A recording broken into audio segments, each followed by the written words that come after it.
What is going on, ladies and gentlemen? Welcome back to the Fringe. In an earlier video, I talked about Justin Trudeau, talked about his 2 pensions as well as his severance that has come out.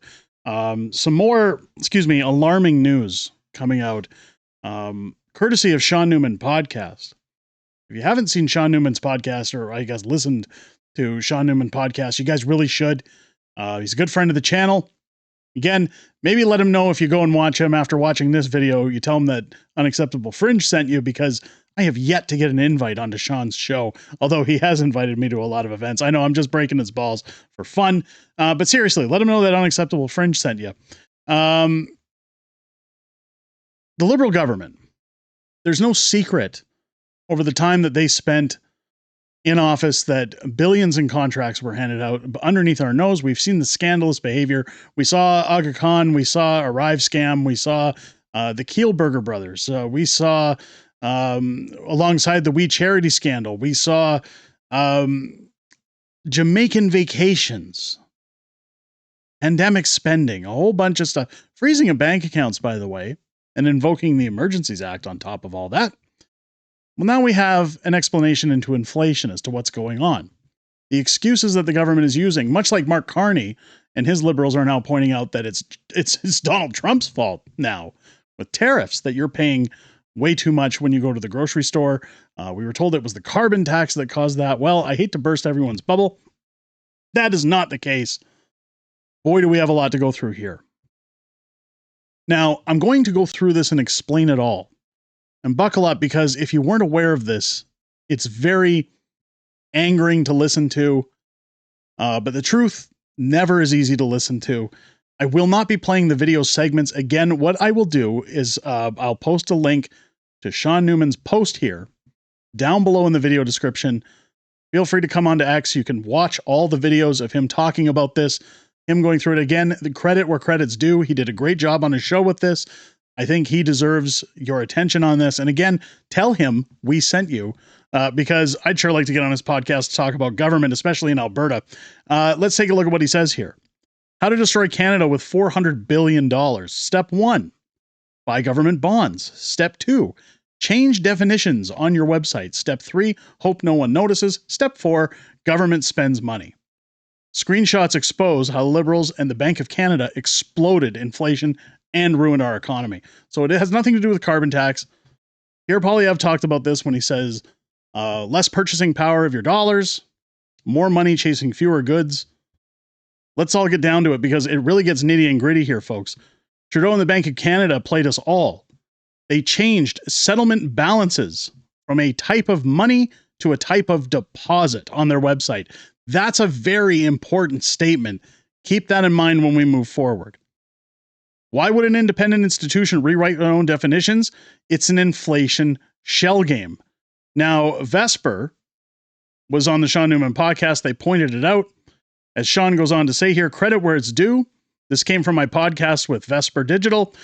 We showed how the Bank of Canada manipulated language to hide what they did. It's a master class in how government institutions cover their tracks after getting caught. Let me explain.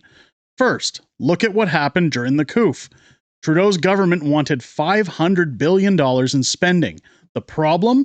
Legally, they could only borrow 33% of projected revenue from the Bank of Canada, which is about $118 billion. So they found a workaround. Here's the workaround, folks. Now, again, go and watch all these clips. Go and watch Shawn's podcast. Again, it's a fantastic, fantastic podcast. Very informative. The guy works his butt off. They issued billions in bonds in commercial banks. Those bonds, or those banks, sorry, let me start from the top, because I don't want to confuse anybody. They issued billions in bonds to commercial banks. Those banks sold them to the Bank of Canada. The bank then returned settlement balances, digital money created from thin air, meaning it didn't exist. This flooded our economy with over $400 billion in new liquidity.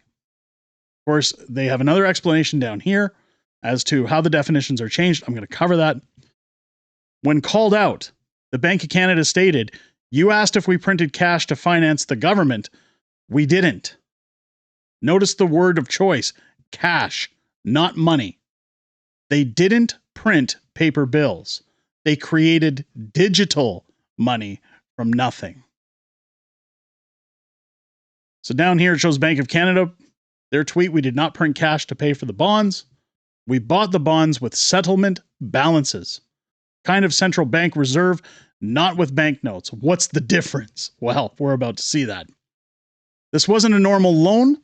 That would be capped. They used Section 18C of the Bank of Canada Act with no borrowing cap, unlike Section 18J. Technically legal, but completely dishonest. It created the worst inflation crisis in Canada in decades. Here's how it worked. The government sold bonds to banks. Banks sold them to the Bank of Canada. The Bank of Canada paid with digital settlement balances. Government got money that didn't exist before. Does this not sound scandalous to you guys? Does this not sound like we've all been ripped off? We've all been hosed? It says, but hey, they didn't print cash, so everything's fine, right? Look at their own chart. $400 billion of new money pushed into our economy.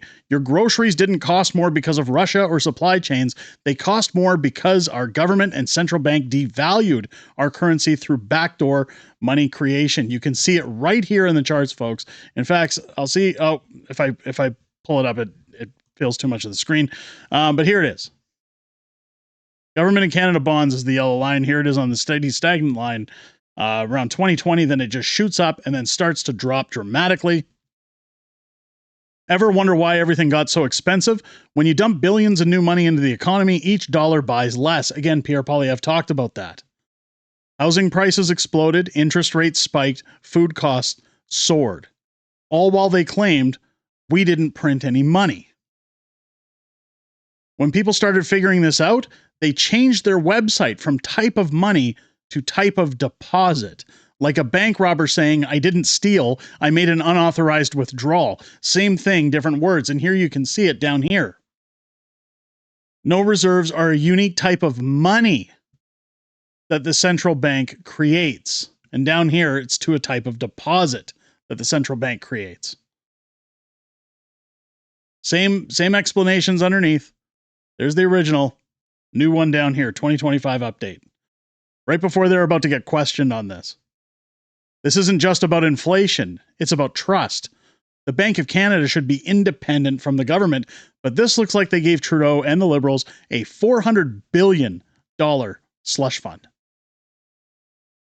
$400 billion. And people wonder why Alberta and other provinces are saying it's time to leave. We're done. No more. If you've been on the fence about separation, now's the time to re-examine that fence. Now's the time to ask, why are you working so hard? Why are you giving so much to these pigs? These absolute crooks, these criminals? I've said it a million times over. I'll say it again. This government is a business. It's a racket. It's nothing more than mobsters. This is a new version of the mob. They're just sweating everybody. It says our government created this inflationary disaster. They denied responsibility through word games. How many times have we seen that? Then they quietly rewrote definitions, hoping we wouldn't notice. They almost got away with it. Thank God someone took screenshots. They'll always claim innocence by changing words. We didn't print cash, but created digital money. You weren't forced to get the jab, but you couldn't work without it.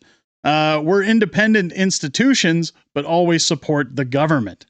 This isn't about left versus right politics. It's about a system that thinks Canadians are too stupid to understand, and institutions that care more about covering tracks than serving people.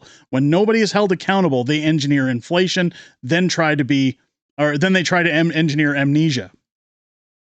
And I know people are already putting in the comments, well, nothing's going to change. Nothing's going to happen. No criminal charges are coming forward. Again, the question becomes, why not? And if we're not going to see that, again, I'm not telling you what to do, but doesn't breaking away from this corrupt government sound better and better all the time? Really? Like people say, oh, you'd be landlocked, you'd lose this, you'd lose that, your dollar value would go down. Would you really care when you see how all this bullshit is going around? And I hate cussing on the channel, but seriously. If you found this thread thought-provoking, drop a follow, at S Newman Podcast for more.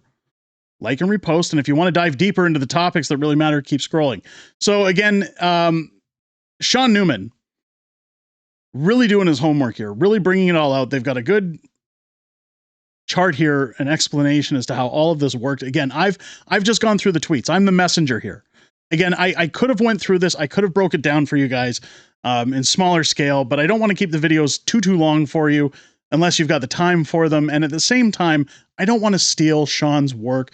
I don't want to devalue what he's done. Again, he works his butt off.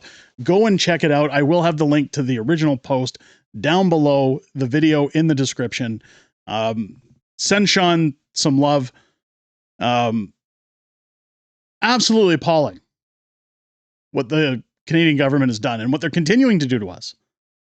As Mark Carney takes the stage to say, hey, I'm going to make a few things better, people are actually starting in media to question, is Mark Carney really going to be that bad? Many have also said to keep in mind before Mark Carney took office, if you thought Justin Trudeau was bad, this guy will be the Everest of Justin Trudeau. He will be unbeatable because Justin Trudeau was an idiot. This guy is a strategist. He knows what he's doing. He bankrupted England. Liz Truss gave her formal warning to Canadians during Trump's inauguration when Cian Bexley talked to her about any advice that she might have for Canada getting ready to deal with Mark Carney. If you think this shell game was bad, to the tune of $400 billion, what do you think Mark Carney's going to do to our country? Again, I ask the question, do people now understand why people are talking about separating, while people are talking about independence? That it has nothing to do with Canada as a country. It has nothing to do with the people here. It has nothing to do with being elitist or thinking that we're better than everybody else. But maybe it's just, hey, listen, I'm done getting bent over without even getting taken out for dinner first. I'm being told to just shut up and pay. I've had enough. We've all had enough. Let me know if you've had enough in the comments down below. Hopefully, I will say it now because I didn't say it on the last one. Hopefully, this is the last time we will have to talk about Justin Trudeau on this channel, unless, of course, he's in handcuffs. God, I wish that would happen. I wish all of these crooks would get tried. I say shut down the Bank of Canada. Get all those criminals out of there. This is criminal behavior at the end of the day, and it's our money that they're toying around with, not theirs. If it's your first time here, I hope this video has earned your subscription. Make sure as you're hitting that button, you turn on the bell for all notifications. Join me live here on the channel each and every Friday for Friday Night Fringe, our weekly live streaming show where I go through everything that happened this week in politics, everything we know that's coming up in the week ahead, as well as Q&A within the greatest YouTube community on this platform, full stop. I look forward to hearing what you guys have to say outside of making these videos, but I always, and most importantly, look forward to what you have to say this Friday, starting at 6 p.m. Pacific, 8 p.m. Central, here on the channel. With that said, ladies and gentlemen, I hope you enjoyed this video. I hope you have a great rest of your day. I'll catch you on the next one.